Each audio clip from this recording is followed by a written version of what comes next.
তো আমি এই ভুট্টা গাছটা আমি লাগিয়েছিলাম ভাদ্র মাসের লাস্টে। আমি কিন্তু এটা কিন্তু এখন কেটে খেতে দিচ্ছি, কারণ শীতকালে তো অন্য কোনো ঘাস হয় না। এই জন্য আমি এই ভুট্টাটা লাগিয়েছিলাম। এই ভুট্টাটা কিন্তু এইভাবে কেটেই খেতে দিচ্ছি। কিন্তু এই দেখুন গাছের সাইজ দেখুন, এর সাইডটা পুরো সব কাটা হয়ে গেছে।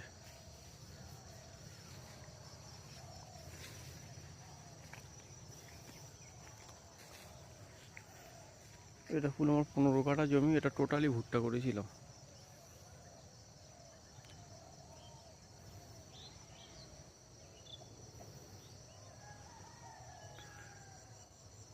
এরপরে এই ভুট্টা গাছ কেটে আবার কিন্তু ভুট্টা রুয়ে দেবো, সেটা কিন্তু সাইলেজ করব। ঠিক আছে, যেহেতু শীতকালে এটাও ভেবেছিলাম সাইলেজ করব, কিন্তু সেটা